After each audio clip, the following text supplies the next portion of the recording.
That decision to do a tour and then break up, was that your decision alone? We didn't officially break up, Howard. Devoted to that drum fill, you cunt. It's amazing that you could play that drum fill in 9 beats. Right? It's fantastic. Imagine being one of the most refined voices in rock, smart, stylish, poetic, and still finding yourself constantly annoyed by the people around you. That's Sting. To most, he's the smooth, thoughtful frontman of the Police. But behind the music, behind the polished image, was a guy who had little patience for what he saw as noise, nonsense, or phoniness in the music world. Sting never needed to shout to get his point across. But make no mistake, when he disliked someone, you could feel it, whether it was punk rock chaos, political grandstanding, or even the very band that made him famous. Sting had a sharp eye for what didn't belong in his carefully crafted universe. Today, we're diving into the 6 artists he butted heads with the most. Some are legends. One is his own band, and all of them ended up on the wrong side of Sting's musical ideals. Number 6, The Police. The band he hated most. Out of all the bands Sting clashed with, the one he had the deepest resentment for was his own. Yes, The Police, the trio behind Roxanne, Every Breath You Take, and Message in a Bottle. The band that catapulted Sting into global superstardom. But behind the chart-topping hits, pure chaos.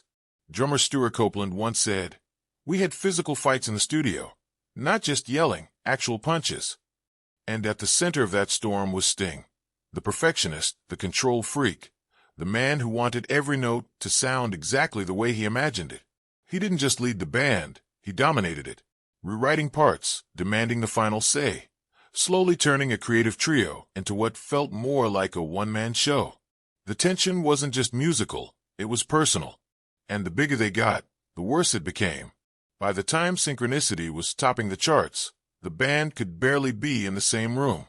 Sting later admitted, "We couldn't stand to be in the same room. I just wanted out." So when the Police disbanded in 1986, there was no teary goodbye. Just a clean break and silence. For Sting, the Police became everything he hated. Loud, limiting, and emotionally toxic. Fame wasn't worth that kind of dysfunction. Not to him. He walked away and never looked back. Number 5, The Rolling Stones. Dancing dinosaurs. Some bands age like fine wine. According to Sting, the Rolling Stones aged more like fossils. By the 1990s, the Stones were still packing stadiums, strutting across stages like it was 1969. Their fans saw it as legendary. Sting, he saw it as sad. In one brutally honest moment, he said, "It's like watching a dinosaur trying to dance." No filters, no flattery, just Sting being Sting. To him, the Stones weren't evolving, they were stuck, recycling the same moves, the same riffs, chasing past glory instead of creating something new. While Mick Jagger shook his hips and Keith Richards did whatever Keith Richards does, Sting was composing symphonies, experimenting with world music, and dabbling in opera. He wasn't just being snobby. He genuinely believed artists should grow or get off the stage. The Stones, in his eyes, had become a museum exhibit, loud, nostalgic, and creatively empty. Sting respected their legacy, sure, but he didn't think legacy gave you a free pass to coast forever. Number 4, U2. The Bono Complex. 2 legendary frontmen. 2 world-famous activists. 2 massive egos. Sting and Bono were often mentioned in the same breath, both turning their music into a platform for global causes. But behind the handshakes and photo ops, there was tension. A lot of it. Sting liked to work behind the scenes. Charity concerts, fundraisers, quiet donations. Bono, he was front and center, shaking hands with presidents, giving speeches, flying first class with a halo of press cameras in tow. And Sting couldn't stand it. In one interview, dripping with sarcasm, Sting quipped, "Bono gives charity a bad name. It wasn't just a jab, it was a gut punch." To Sting, Bono's activism looked more like a performance. It wasn't about impact, it was about image. All the headlines, all the stadium speeches. It felt like PR wrapped in good intentions. And the feeling was mutual. Bono reportedly saw Sting as too intellectual, more obsessed with appearing thoughtful than connecting with everyday people. While Bono got his hands dirty, Sting stayed polished and distant. They weren't enemies exactly, but their relationship was built on awkward interviews, quiet barbs, and a shared silence louder than any fight. Number 3, The Clash. Trying too hard to be dangerous. To their fans, The Clash were revolutionaries, loud, fearless, and fiercely political. They screamed truth into microphones, flipped off the establishment, and marched to the beat of rebellion. But to Sting, they were playing a part, a costume, a performance. He didn't hate their message. He hated how they delivered it. In interviews and offhand remarks, Sting often hinted that he saw their political fire as more theater than substance. One of his sharpest digs: "Everyone wanted to be dangerous in those days, but I always thought ideas were more dangerous than safety pins." Ouch! Where The Clash roared with raw energy, Sting whispered with poetic subtlety. He didn't want to shout slogans. He wanted to make you think. He saw their rebellion as shallow, designed to rile up crowds, not actually shift minds. And beyond ideology, there was image. The Clash were street, gritty, scrappy. The Police were the opposite, cerebral, layered, experimental. That quiet rivalry pulsed through London's music scene. Critics drew lines, fans picked sides. And Sting, he was fine being called the snob. To him, fake anger was worse than no anger at all. Number 2, Dire Straits. Money for Bitterness. At first glance, it looked like a match made in rock heaven.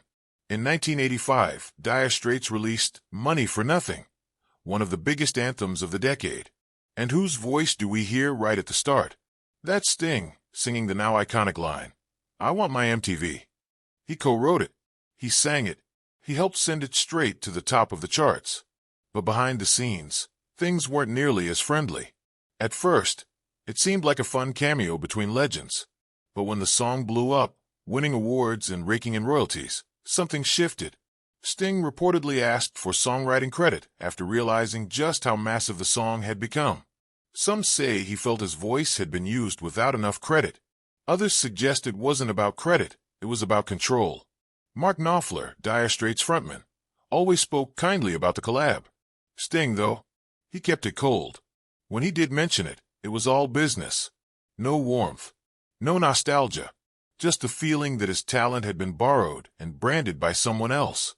Number 1, The Sex Pistols. Punk? No thanks. The late 70s were pure chaos in music. Punk rock had exploded like a firecracker, loud, angry, and messy. Bands like the Sex Pistols weren't just pushing boundaries, they were smashing them to bits. Fans were diving into mosh pits, screaming lyrics, and spitting beer in basement clubs. But Sting? He wasn't impressed. To him, punk wasn't rebellion, it was regression. He once said, "The idea of playing badly on purpose didn't appeal to me." That one sentence said it all. While punk celebrated attitude, Sting craved structure and skill. He believed in harmony, not mayhem.